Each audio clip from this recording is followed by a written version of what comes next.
PTI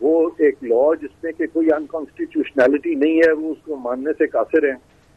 اور بڑی ایک بدمزگی ہوئی اسی چیز کی وجہ سے. ان کا جو بہت زیادہ اس چیز کو پروٹیکٹ کرنا ہے کہ وہ سنگل ہینڈیڈلی بینچز فارم کرنا شروع کرتے ہیں, اور جبکہ سپریم کورٹ کہہ چکی ہے کہ یہ ون مین شو ہو رہا ہے. وہ یہ بھی کہہ چکے ہیں کہ بینچز جو ہیں وہ مشاورت کے ساتھ کانسٹیٹیوٹ ہوں. قانون میں بھی یہ کہا جا رہا ہے. اور اب چونکہ لا میں 3 لوگ جو ہیں وہ مل کے بینچز بنائیں گے, جس میں چیف جسٹس بھی ہیں, 2 سینئر ججز بھی ہیں. تو آپ کی بات کو آگے بڑھاتے ہوئے میں کہوں گا کہ چیف جسٹس جو ہیں وہ ان کو ٹرسٹ نہیں ہے ان 2 ججز پہ. تو اگر چیف جسٹس صاحب اپنے ان 2 ججز پہ ٹرسٹ نہیں کریں گے تو ان 2 ججز کی کیا سائیکی ہوگی کہ چیف جسٹس صاحب لا کو بھی نہیں مان رہے, ان کو ٹرسٹ بھی نہیں کر رہے, تو وہ کیسے چیف جسٹس کا ساتھ دے سکتے ہیں؟ چیف جسٹس کے پاس نہ کوئی لیگل جسٹیفیکیشن ہے نہ کوئی مورل جسٹیفیکیشن ہے. ان حالات میں ایک ڈیوائیڈڈ کورٹ کے سامنے ایک کیس لگ گیا جس کی کہ فاؤنڈیشن ہی غلط ہے. انلیگلی کانسٹیٹیوٹڈ بینچ ہے, جو بھی فیصلہ کرے گا کیا قوم اس فیصلے کو مانے گی؟ اس کی لیجیٹیمیسی پھر کیا رہ جاتی ہے؟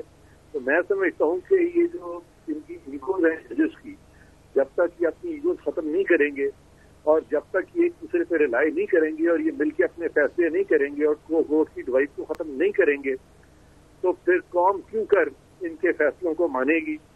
تو یہ میں سمجھتا ہوں کہ اس وقت بڑی ضروری چیز ہے, اور اس کا سلوشن یہی ہے کہ یہ انٹرنل کانفلکٹس کو ختم کریں اور لا کو فالو کریں.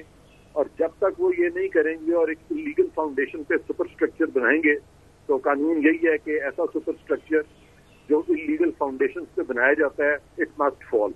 تو یہ میرا ساری چیز کے بارے میں میرا ٹیک یہ ہے.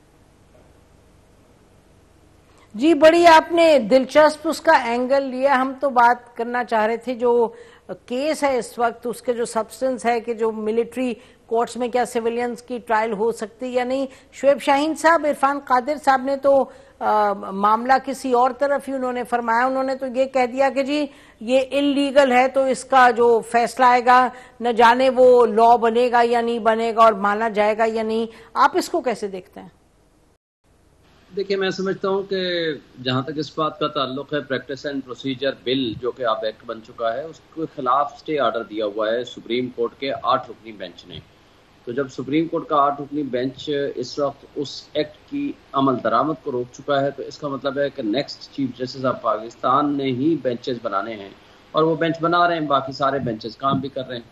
اور کل بھی انہوں نے, یہ تو ہم سب کا مطالبہ رہا ہے کہ سینئر موسٹ ججز کو شامل کیا جائے بینچ میں, اور انہوں نے شامل بھی کیا. بلکہ اگر آپ دیکھیں گے اس میں اتفاق سے ایک چیف جسٹس جو موجودہ ہیں وہ بیٹھے ہوئے ہیں بندیال صاحب, ڈیزگنیٹڈ چیف جسٹس ہیں جو کہ قاضی فائزہ صاحب, اس کے بعد سینئر جج ہیں سردار طارق مسعود صاحب تھے, اور اس کے بعد آپ دیکھیں جو نیکسٹ چیف جسٹس آنے والے ہیں جسٹس اعجاز الحسن اس کے اندر موجود ہیں. نیکسٹ اس کے اندر چیف جسٹس جو آنے والے ہیں اس کے اندر منصور شاہ صاحب موجود ہیں, اور اس کے ساتھ جو نیکسٹ چیف جسٹس آنے والے ہیں وہ جسٹس یحییٰ افریدی صاحب اس میں موجود ہیں.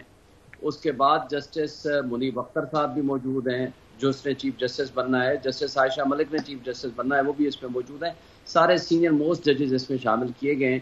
میں سمجھتا ہوں بہت اچھا بینچ بنایا گیا تھا. بہرحال اپنی ریزنس ہی قاضی فائزہ صاحب کی جو انہوں نے اعتراض کیا, انہوں نے ریفیوز کیا to be a part of this بیان کر دیں. تو اس کے بعد 7 ممبر بینچ بن گیا ہے, اور جسٹس منصور علی شاہ صاحب اس میں, اور باقی سارے ججز اور جسٹس سارے یحییٰ افریدی صاحب اور یہ سارے سینئر موسٹ ججز اس میں شامل ہیں. عرفان قادر صاحب, جی عرفان قادر صاحب یہ فرمائیے گا کہ آج جو بہرحال ہوئی ہیں پروسیڈنگز, آج جو آبزرویشنز تھیں بینچ کی اور چیف جسٹس صاحب کی, تو آج اور کل میں جو آبزرویشنز ہوئی ہیں آپ کیا کہہ رہے ہیں؟ آئی مین جو ظاہر ہے پاکستان میں مختلف آراء ہیں. ایک تو بڑی کلیئر ہے کہ جی بالکل ہو سکتا ہے یہ جو معاملہ ہے یہ اس میں آرمی ایکٹ کے تحت سیولینز کین بی ٹرائیڈ, اور ایک ہے جو تھنکنگ وہ کہہ رہی جی نہیں ہے یہ نہیں ہونا چاہیے.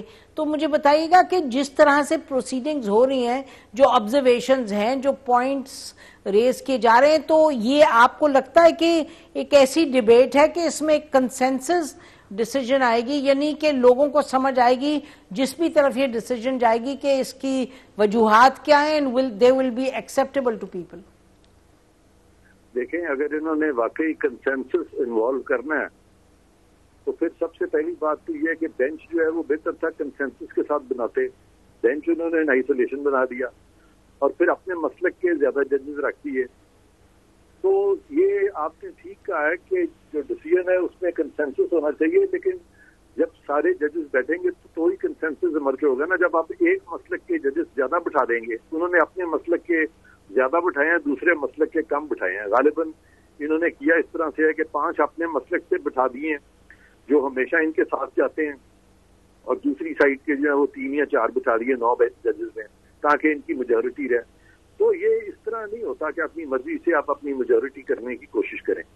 تو اس لیے میں کہہ رہا ہوں باقی یہ جو ہیئر اسپلٹنگ ہو رہی ہے جتنی بھی ہو رہی ہے, یہ اگر انہوں نے بالکل کچھ صحیح باتیں بھی کی تو بھی یہ فیصلہ نہیں مانا جائے گا. تو اسی لیے میں کہہ رہا تھا کہ اگر یہ اس کی کمپوزیشن جو بینچ کی ہوتی جو سب کا مطالبہ تھا کہ ایک آپ پورا بنا ایونلی پوائز بینچ بنا دے تاکہ اگر فیصلہ آتا تو ہر کوئی مانتا تو صحیح اس کو. اب اگر وہ صحیح ریزننگ بھی دیں گے تو افسوس ہے کہ وہ اس کو مانا نہیں جائے گا. یہ میں صرف کہہ رہا ہوں وہ وقت کا ضیاع ہوگا سارا. تو عرفان قادری صاحب یہ بتائیے گا کہ آپ فرما رہے ہیں کہ ان کے اپنے مسلک کے ججز ہیں اور پھر 3 اور مسلک کے ہیں, تو کیا یہ بات درست نہیں ہوگی کہنی کہ یعنی کہ جو ملٹری کورٹس ہیں اس حوالے سے ضروری تو نہیں کہ جو لوگ ان کے مسلک کے دا پاس نہ رہے ہوں وہ ان سے برعکس ان کی سوچ ہو.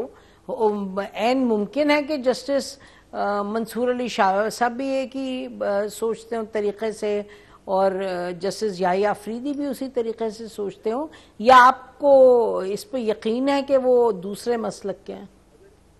آپ نے صحیح کہا ہے کہ اگر ان کی بھی سوچ ان کے مطابق ہی ہے تو پھر یہ اتنی انسیکیورٹی چاہیے ہے. پھر وہ ان 2 جو ججز تھے ان سے مشاورت کر کے بینچ بنا لیتے, اس میں کیا پرابلم تھی؟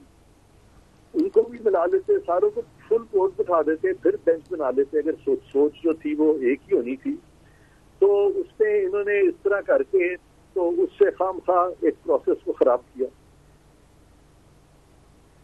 ٹھیک. Shaheen Sahab, your quick concluding comments on this. جی اب تک جو ہیئرنگ ہوئی آپ کیا کہیں گے اس پر؟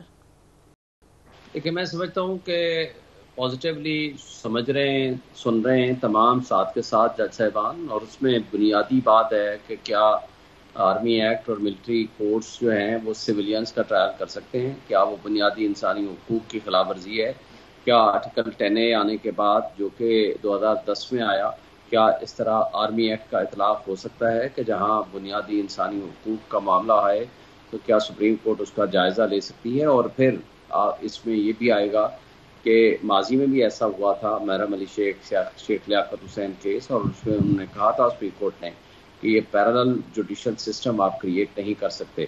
پھر آئین میں ترمیم کرنے کی ضرورت پڑی تھی جو کہ 2/3 میجورٹی کے ساتھ 21ویں ترمیم کے ذریعے, اور وہ جنگ کی سی کیفیت تھی, اور اس وقت سویلین اور ملٹری پہ اٹیک ہو رہا تھا جو کہ TTP کی صورت میں ہو رہا تھا, اور اس کے لیے تمام پولیٹیکل پارٹیز بیٹھے, اور انہوں نے APS پہ جب اٹیک ہوا تھا تو انہوں نے پھر یہ آئینی ترمیم کی تھی جس پہ سن سیٹ کلاس تھی 2 ایئرز کے لیے. پھر اس کے بعد اس کو 23ویں ترمیم کے ذریعے 2 سال کے لیے ایکسٹینڈ کیا گیا تھا. تو یہ سارے فیصلے جو کہ رپورٹڈ ججمنٹ ہے Rawalpindi district bar association versus federation of Pakistan PLD 2015 supreme court 401, اب یہ سارے فیصلہ جات اور آئین اس کی تشریح ہونی ہے اور یہ فیصلہ ہونا ہے. میں سمجھتا ہوں کہ یہ بڑا امپورٹنٹ کوسچن آف لا ہے اس قوم کے لیے, ملک کے لیے, لوگوں کے لیے. اور جو کچھ ہو رہا ہے میرا نہیں خیال کہ اس کے اندر ہم کوئی لیگل فرٹرنیٹی کے لوگ اس کو کوئی ایگری کرتے ہیں کہ سویلینز کا ٹرائل جو ہے وہ ملٹری کرے, کیونکہ ہمارا جوڈیشل سسٹم میں اتنی جان اور اتنی طاقت ہونی چاہیے کہ اگر کسی نے جرم کیا ہے تو اس کی سزا عام عدالتوں میں چلے اور ان کو جو بھی پروسیڈنگز ہیں وہ قانون اور آئین کے مطابق ہونی چاہیے. تو اس طرح جھٹکا کورٹس کے ذریعے جا کر کے ان کو پک کرنا, جا کر ملٹری کورٹس میں لے جانا, اور یہ مناسب نہیں ہے. اور اسپیشلی کہ جب چیف آف آرمی اسٹاف نے یہ کہہ دیا ہے, اور بلکہ پوری کمانڈنٹ ان کا وہ جو اجلاس ہوا اس میں کہا کہ ہمارے پاس ناقابل تردید شواہد موجود ہیں, کہ جب ایسی ایک ایویڈنس یا اس طرح کی کوئی بات یا اسٹیٹمنٹ ISPR دے گی تو اس کا پھر جو سبارڈینیٹ ہے وہ کیسے اس کو فیصلہ دے گا ان کے خلاف. وہ ڈیو پروسیس بھی نہیں ہوگا, فیئر ٹرائل بھی نہیں ہوگا, اور نو ون کین بی اے جج آف ہز اون کاز. اگر ان کو ایک ہے گریونس تو وہ ایویڈنس پیش کریں اور قانون اور آئین کے مطابق پروسیڈ کریں. جی ٹھیک ہے، بہت بہت شکریہ. انہوں نے اپنا جو موقف ہے پیش کیا، جو ایشوز ہیں اس میں اٹھ رہے وہ ان کی نشاندہی کی گئی. ناظرین یہ اہم کیس ہے، اس پر ہماری نظر آئے گی. فی الوقت ہم بریک لیتے ہیں، بریک کے بعد واپس آئیں گے اور ایک بڑا اہم امریکہ اور جو انڈیا کے درمیان ایک اگریمنٹ طے پایا ہے، ایک سٹیٹمنٹ آف کوآپریشن آیا ہے جب گئے ہیں انڈین پرائم منسٹر مودی امریکہ، اس پر بات کریں گے. ہمارے ساتھ ڈاکٹر مولیا لودھی صاحبہ ہوں گی، former ambassador to Washington, permanent representative to the UN، ambassador to the high commissioner to the UK. ہمارے ساتھ رہیے گا. Stay with us.